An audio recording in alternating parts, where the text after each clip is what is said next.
지역의 이슈를 살펴보는 헬로 이슈 토크입니다. 내년부터 시행되는 고향사랑 기부제 들어보셨나요? 인구 감소와 지역 간 불균형 등으로 어려움을 겪는 지방을 살릴 수 있는 대책 중 하나로 꼽히는 제도입니다. 전남도에서도 고향사랑 기부제가 잘 정착될 수 있도록 많은 준비를 하고 있는데요. 관련해서 자세하게 이야기 나눠보겠습니다. 전라남도 고향사랑과 오종우 과장 스튜디오에 모셨습니다. 과장님 안녕하십니까? 네, 안녕하세요. 네, 앞서 오프닝에서도 살짝 언급했었습니다만 관련해서 자세히 설명이 필요할 것 같거든요. 이 고향사랑 기부제가 뭔지 궁금해하시는 분들을 위해서 어떤 제도인지 자세하게 설명 부탁드립니다. 네, 고향사랑 기부제는 개인이 주소지 외에 고향이나 자신이 좋아하고 응원하고 싶은 특정 지방자치단체를 선택해서 기부하는 제도입니다. 기부자에게는 세액공제의 혜택과 함께 지역의 특산품을 이렇게 답례품으로 제공할 수 있고요. 네. 지방자치단체에서는 이 기부금으로 취약계층 지원, 청소년 육성 보호, 지역 주민의 문화, 예술, 보건 증진 등 지역 주민의 복리 증진에 필요한 사업을 추진하는 재원으로 이렇게 활용할 수 있는 제도를 할 수 있겠습니다. 네, 제도에 대해서 설명을 해주셨는데 작년 9월에 고향사랑 기부금법이 국회를 통과해서 내년 1월부터 이제 시행이 되는 거잖아요. 예, 그렇습니다. 이 제도가 도입되게 된 배경은 뭔가요? 네, 우리나라는 인구의 수도권 집중 현상이 지금도 지속되고 있고요. 저출산 고령화에 따른 지방 인구 감소는 지방 세수 감소로 이렇게 이어집니다. 네. 그래서 지역사회 활력이 이렇게 떨어지고 있다고 그렇게 생각을 하고 있습니다. 2000년 기준 우리나라는 수도권 인구 비율이 전체 인구의 50.2%입니다. 네. 수도권 인구 집중도가 OECD 국가 중에 최고로 지금 높아요. 그래서 국가 균형 발전에 걸림돌이 되고 있습니다. 이러한 지역 불균형을 완화하기 위한 방안으로 고향을 떠나 외지에 거주하고 있는 출향민들의 고향에 대한 기부를 통해 침체된 지역의 활력을 되찾을 수 있도록 하는 고향사랑 기부제에 대한 필요성이 지속 이렇게 대두되어 왔습니다. 일본의 사례를 이렇게 말씀을 드리면요. 대도시와 지방 간 불균형 문제 해결을 위해서 2008년부터 고향 납세 제도를 도입해서 일본에서는 운영하고 있습니다. 네. 이 제도는 재난 상황 발생 등으로 인해 지역이 어려움을 겪고 있을 때 출향인 등의 지정 납세가 이어져서 지방 세수 증대에 크게 기여하고 있습니다. 고향사랑 기부제 도입 필요성이 이렇게 대두된 이후 지방자치단체와 지방의회에서는 지방기부금법 제정을 지속적으로 중앙정부에 건의를 해왔습니다. 특히 우리 도에서는 그동안 국회 상임위, 법사위 소속 의원님들께 법안 제정의 당위성과 도입의 필요성 등에 설명하고 법안이 통과되도록 적극적인 노력을 기울였다는 말씀을 드릴 수 있습니다. 이러한 노력의 결과로 작년 9월 국회 본회의를 통과해 내년 1월 1일부터 정식 시행하게 됩니다. 이렇듯 고향사랑 기부금법은 고향뿐만 아니라 자신이 좋아하는 특정 지역을 선택해서 기부할 수 있는 기회가 많은데요. 지방 재정에 큰 보탬이 되는 것은 물론 출향인들의 자긍심과 애향심을 높이는 데도 큰 힘이 될 것으로 기대하고 있습니다. 이 지역 불균형 상황에서 기부를 통해서 지역 경제 활성화를 시키고 또 국가 균형 발전을 위해서 도입된 거라고 말씀해 주셨는데요. 전남도에서도 이 고향사랑 기부제가 잘 정착될 수 있도록 이 시행 전에인 현재도 많이 준비를 하고 있는 것으로 알고 그렇습니다. 있는데요. 과장님께서 계시는 이 고향사랑과가 어떤 역할을 하고 또 어떤 업무를 담당하고 계시는지 궁금합니다. 네, 우리 도에서는 고향사랑 기부제도의 성공적인 안착과 시행을 위해 금년 1월 전국 최초로 고향사랑 추진단을 신설을 했습니다. 그리고 네. 지난 8월에는 고향사랑 추진단에서 고향사랑과로 조직을 확대 개편했으며 고향기부금팀, 출향도민팀으로 이렇게 2개 팀으로 구성돼서 운영하고 있습니다. 고향사랑과는 출향 인사와의 연결고리를 통한 고향사랑 기부제의 성공적 안착을 위해 출향도민 업무와 통합 운영하고 있습니다. 고향기부금팀에서는 고향사랑 기부제 범도민 인식 제고와 참여 확대, 답례품 개발 지원, 시군 교류 협력 등 고향사랑 기부제의 안정적 시행을 위한 관련 제도와 인프라를 구축하는 업무를 이렇게 담당하고 있고요. 출향도민팀에서는 출향 향후를 예우하고 애향심과 자긍심을 높임과 동시에 지속적인 교류와 소통을 기반으로 지역경제 활성화에 기여하는 사업을 개발하여 출향 향후의 고향 방문 지원, 출향인 자녀들의 우리 지역 문화 탐방 사업 등을 이렇게 추진하고 있다고 말씀드릴 수 있습니다. 이렇게 고향사랑과 업무에 대해서 살펴봤는데요. 이제 본격적으로 고향사랑 기부제에 대해서 조금 더 자세히 얘기 나눠보도록 하겠습니다. 고향사랑 기부제는 고향에 기부하면 혜택을 받는다. 뭐 이 정도로만 알고 계시는 분도 있을 것 같거든요. 예, 그렇습니다. 관련해서 뭐 기부 방법 등이나 기부와 관련된 다양한 내용들 좀 들어볼 수 있을까요? 네, 고향사랑 기부제는 내년 1월 1일부터 기부금 납부가 가능합니다. 본인의 주소지를 제외한 광역 또는 기초자치단체를 이렇게 선택해서 본인이 기부를 하실 수 있고요. 개인별로 연간 500만 원 한도 내에서 기부가 가능합니다. 그러나 단 법인에서는 기부를 할 수가 없습니다. 네. 목포 시민을 이렇게 예를 들자면요, 전남도와 목포시를 제외한 전남의 21개 시군을 비롯해서 타 지역, 타 자치단체는 기부가 이렇게 가능합니다. 그리고 기부자에게는요, 세액공제 혜택과 함께 기부액의 30% 이내에서 지역 특산품 등을 답례품으로 이렇게 제공을 할 수가 있습니다. 고향사랑 기부금 납부는요, 지방자치단체 청사 또는 지정된 금융기관을 방문해서 이렇게 납부를 하실 수가 있고요. 또 지금 행안부에서 만들고 있는 고향사랑 기부제 종합정보 시스템이라고 있습니다. 이 시스템을 통해서 전자결제라든가 신용카드, 전자자금 이체 등 이런 방법으로 기부금을 납부하실 수 있습니다. 내년 1월 1일부터 이제 개인만 주소지를 제외한 광역이나 지방자치단체 기부가 가능하다라고 예, 그렇습니다. 말씀해 주셨는데 예. 말씀 들어보니까 궁금한 게 이 기준 상한액은 연간 1인당 500만 원이라고 예, 말씀해 그렇습니다. 주셨잖아요. 예. 그런데 하한액 규정은 따로 없는 건가요? 네, 그 고향사랑 기부금법에 따르면 별도의 한액 규정은 두지 않고 있습니다. 왜 그럴까 생각을 해봤더니요, 고향사랑 기부자는 개인이 자발적으로 이렇게 기부를 하지 않습니까? 그게 네. 자발적인 기부를 바탕으로 하니까 기부자가 고향을 사랑하고 응원하고자 하는 마음을 기본으로 하고 있다고 생각합니다. 그래서 별도로 이렇게 하한의 규정을 두었을 때는 적은 금액이라도 고향 발전에 도움이 되고자 하는 기부자의 순수한 의도를 해칠 수 있지 않나. 그런 점에서 별도로 하한의 규정은 두지 않았는가 그렇게 추측을 하고 있습니다. 네, 그럼 이 기부금을 지자체에서 이제 활용을 할 텐데 네. 사실 많은 분들께서도 이 부분에 대해서 굉장히 궁금해하실 것 같거든요. 네. 기부금이 어디에 또 어떻게 쓰이는 건가요? 네, 기부금의 사용처는 고향사랑 기부금법에 정해져 있습니다. 기부금은 이렇게 기금으로 운영하게 되어 있고요. 사회적 취약계층 지원, 청소년들 육성 보호, 그리고 지역 주민의 문화, 예술, 보건 증진 등 지역 공동체를 이렇게 활성화하는 사업, 그런 주민 복리 증진에 필요한 사업으로 이렇게 사용하도록 그 목적이 이렇게 법에 규정이 되어 있습니다. 우리 네. 도에서는 시행 초반에는 안정적 기금을 이렇게 조성 기반을 마련하는 데 이렇게 집중할 계획이고요.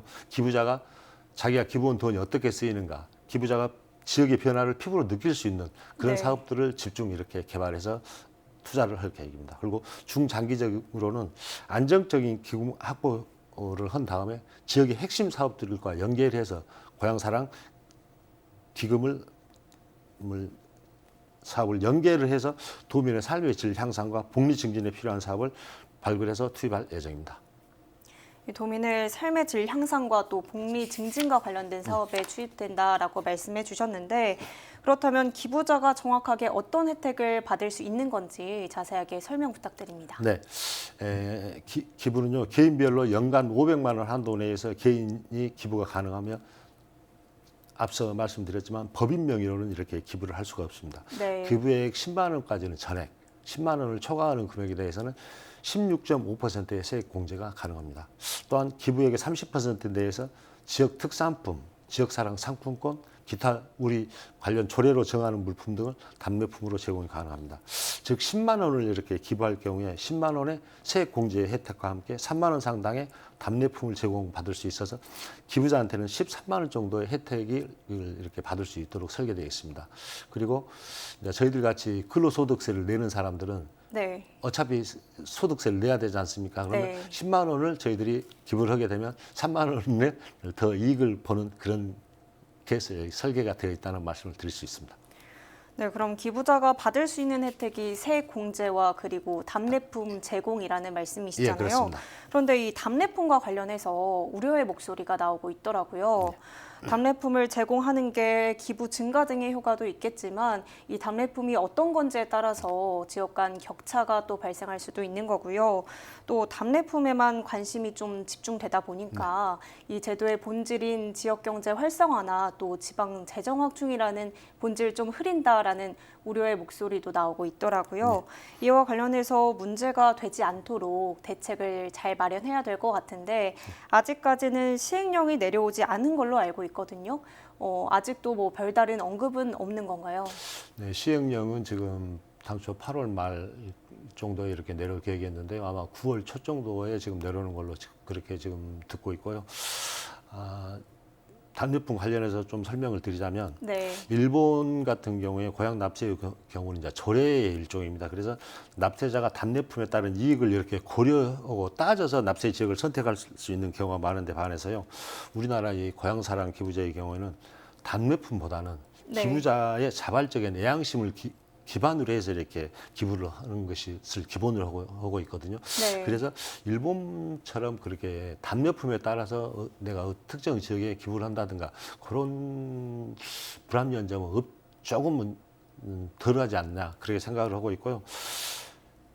다만 이제 기부 유인 요건으로 답례품을 네. 이렇게 제공을 하면 제도 초기에 시행 초기에 조기 안착에는 좀 도움이 되지 않나 그렇게 판단을 하고 있습니다. 그리고 답례품을 제공을 하되 기부 금액의 30%를 이렇게 넘지 않도록 이렇게 설계가 되어 있습니다. 그리고 답례품도 해당 지역에서 생산 제조되는 것으로 한정이 돼 있어서 답례품 네. 제공이 지역 경제에 이렇게 큰 도움이 될 것으로 생각을 하고 있고요. 답례품 선정의 이제 구체적인 내용은 이제 시행령이 내려오면 거기에 우리 도 조례를 만들어야 됩니다. 그 조례에 답례품 선정위원회라든가 이런 절차를 만들거든요. 그런 준비를 사전에 철저히 지금 준비를 하고 있습니다. 그래서 답례품 때문에 문제가 된다 그런 어려움 없이 할 수 있도록 준비를 착실히 해 나가겠습니다. 자발적인 기부 방식이기도 예. 하고 예, 예. 또 지역에서 생산하는 것으로 한정되어 있으니까 예, 이렇게 그런 뭐 우려의 목소리는 예, 예. 이제 괜찮을 거다라고 예. 말씀해 주셨고요. 이 고향사랑 기부제는 지난 2008년에 일본에서 먼저 시행한 고향 납세를 벤치마킹한 것으로 알고 있거든요. 예, 그렇습니다. 그렇다면 일본의 고향 납세와 또 우리나라의 고향사랑 기부제 어떤 점에서 다른 건가요? 네, 일본의 고향 납세는 납세자가 이제 주소지 외에 지자체에 소득세나 소득할 주민세의 일부를 이렇게 납부하는 제도입니다. 고향 납세제는 소득 수준과 가족 구성원 수에 따라서 이렇게 납부할 수 있는 상한액이 정해지는데 최저 한액이 2,000원이거든요. 네. 2,000엔을 초과한 납세액 전액을 세액 공제하는 제도로 소득세와 주민세를 자신이 원하는 지자체에 이렇게 납부하는 겁니다. 네. 그래갖고 이 세액을 감면받는 조세 납부 방법의 일종이고요. 하지만 우리나라 고향사랑 기부제는 일본의 고향 납세를 기본 모델로 하고는 있지만 일본과 다르게 소득세나 주민세가 아닌 개인의 자발적인 기부를 바탕으로 한 기부금을 납부하는 것이기 때문에요. 그 납세하고 세금하고 기부금하고 그 차이가 있다고 말씀드릴 수 있습니다.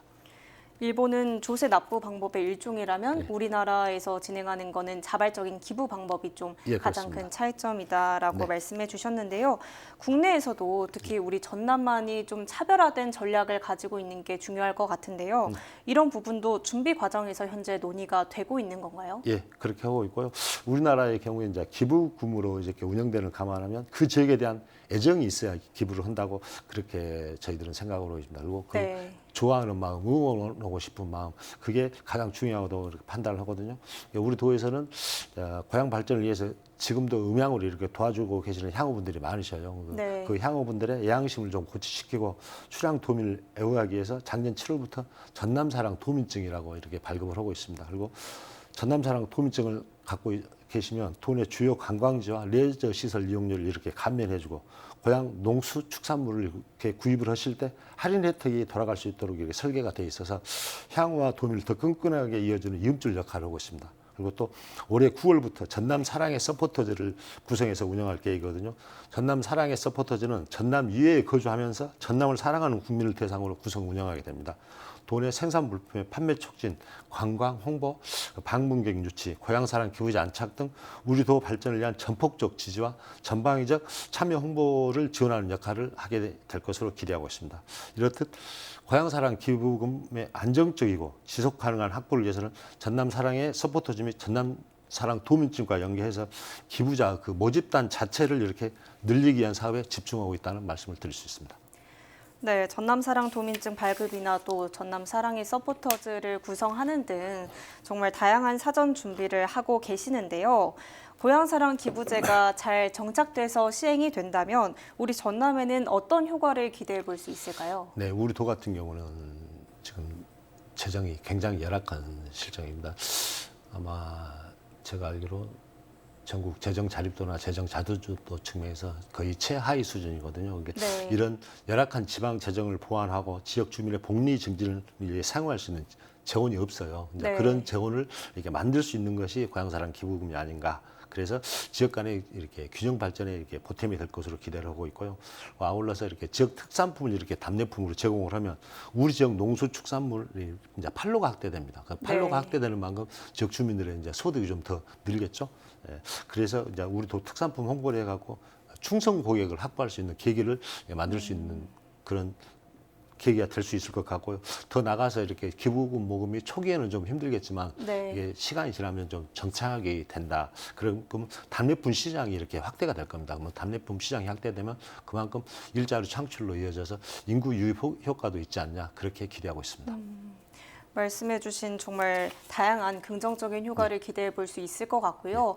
오늘 과장님과 함께 고향사랑 기부제에 대해서 정말 자세하게 얘기 나눠봤는데 이 제도가 시행 전이어서 그런지 아직 인지도는 좀 낮다라는 생각이 들거든요. 예, 맞습니다. 그래서 홍보를 활발하게 해야 되지 않나라는 생각이 드는데 관련 계획이 또 있으신가요? 예, 고향사랑이 기부금법에 따르면요, 기부금은 대통령령이 정하는 광고 매체를 통해서만 이렇게 모금 활동이 가능합니다. 네. 개별적으로 저희들이 전화를 한다든가 서신, 전자적 전송 매체를 이용해서 모금 활동이나 호별 방문, 뭐 향후회라든가 동창회 등 이런 사적 모임에 참석해갖고 이렇게 모금 활동을 할 수가 없게 돼 있습니다. 그래서 네. 법에 이렇게 홍보 활동에 굉장히 제약이 많거든요.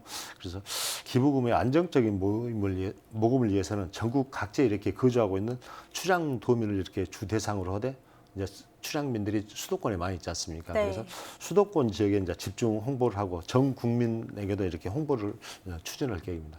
우선은 이제 접근성이 높은 TV라든가 라디오, 중앙지 이렇게 방송 매체하고요. 유동인구를 고려해서 지하철이나 KTX, 5개 광고 등을 활용해서 지금 9월부터 집중 홍보를 하려고 지금 거의 준비를 다 맞추는 상태고요. 또한 고향사랑 기부제에 대한 인식 확산을 위해서는 우리 도에서 지금 올해하고 내년에 전남 방문회를 이렇게 하고 있거든요. 네. 그런 각종 행사에 참석해서 지금도 홍보 활동을 적극 하고 있습니다. 그리고 아직은 이렇게 고향사랑 기부제가 인지도가 너무 낮아요. 그래서 이거를 243개 지방자치단체에서 개별적인 홍보를 하는 것보다는 중앙 차원에서 이렇게 전국 TV에 이렇게 좀 적극적으로 홍보를 해달라고 지금 행정안전부에 계속 이렇게 건의를 하고 있다고 말씀드리겠습니다. 시행까지 4개월 정도의 시간이 남은 상황에서 말씀해주신 것처럼 전남도에서는 정말 다양한 분야에서 홍보를 하고 계신 것 같은데요. 관련해서 또 어떤 준비를 하고 있으신가요? 네. 앞에서도 말씀드렸다시피 우리 도에서는 전국 최초로 이렇게 전담 조직을 만들어갖고 고향사랑 기부제 시행 준비에 최선을 다하고 있고요. 작년 12월 달에는 고향사랑 기부금 토론회를 우리 도 주관으로 이렇게 개최를 해갖고 고향사랑 기부법에 대한 이해와 우리 경제에 미칠 영향에 대한 논의의 장을 한번 마련한 적이 있고요. 금년 상반기에도 고향사랑 기부금 활성화 대책 연구 영역을 실시를 했습니다. 그래서 이 제도 시행에 필요한 세부 사항을 이렇게 꼼꼼히 검토를 했다는 말씀을 드리고요. 뭐 행정안전부에서 지금 제정해서 내려올 시행령에 맞추어서 우리 도 조례를 이렇게 제정을 해야 되는데 그 준비도 거의 지금 이제 시행령만 내려오면 바로 스탠바이 할 수 있도록 그런 준비를 해놨고요.